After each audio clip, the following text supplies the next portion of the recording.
Hey! J'espère que tu vas toujours aussi bien que la semaine dernière. Bon, aujourd'hui on se retrouve pour parler de voyager, de partir en vacances en famille. Ouais! Non, c'est pas aussi ouais que ça. Pourquoi? Parce que ça change tellement de partir avec et sans enfant. Je peux te dire parce qu'on a déjà fait l'expérience plusieurs fois. D'abord, quand tu pars en vacances, la première chose qui change énormément, c'est le contenu de ton coffre. Non, parce que l'expression que j'utilisais énormément avant d'avoir des enfants, c'est que quand je pars en vacances, j'emmène toute ma maison. Grosse erreur, c'est pas le cas. En revanche, ça le devient vraiment quand tu deviens maman. Et puis plus ton enfant est petit, plus bizarrement t'embarques de choses et ton coffre est plein. Bon, par exemple, pour Lily Rose, je suis obligée d'emmener une poussette, un couffin, 50 000 tenues de rechange, puis chaud, pas chaud, suivant le temps qu'il fait, une tonne de couches, du lait, des biberons, bref. Il y a limite plus de place pour moi dans le coffre. Mais du coup aussi, la deuxième chose que j'ai remarqué quand je pars en vacances avec des enfants, c'est que l'espace que tu t'autorisais dans ton coffre pour tes affaires a bizarrement énormément réduit. Non, pour être réaliste, je vais d'abord mettre tout pour mes enfants, pour mon homme et ensuite pour moi. Avant, en réalité, il me fallait 2 valises. Une valise de vêtements où je mettais celles que j'aimais, des au cas où, des pour la soirée, etc. Bref, tu vois un peu le truc. Je remplissais, je me laissais plein de chance. Bizarrement, en devenant parent, un sac pour 2, ça va nickel. Ça rend tous les vêtements, la trousse de toilette, la trousse de maquillage. Tu deviens très minimaliste dans ce que tu déplaces pour toi.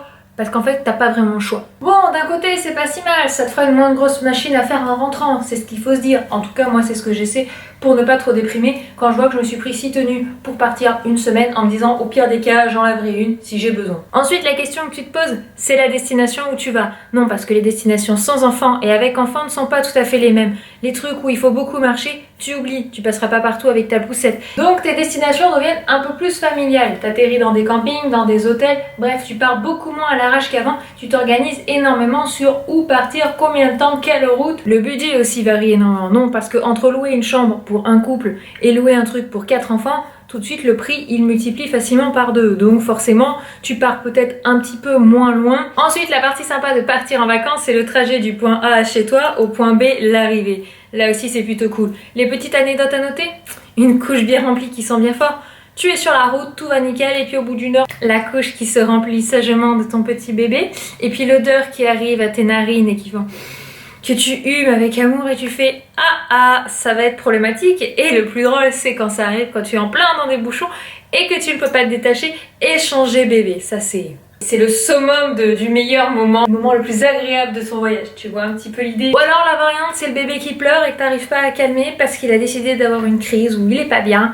Et que pareil, tu n'as pas d'air de repos avant 15 km, indique ton panneau. Et là, pareil, tu es très heureuse. Du coup, quelques petits conseils pour anticiper ce type de moment. Prévois des jouets, au pire des cas, en cas désespéré, un dessin animé, ça peut toujours calmer, des chansons, bref, tout plein d'activités pour occuper bébé. Ou la deuxième astuce, pars dans la nuit ou très tôt le matin, tu évites le monde, les enfants dehors.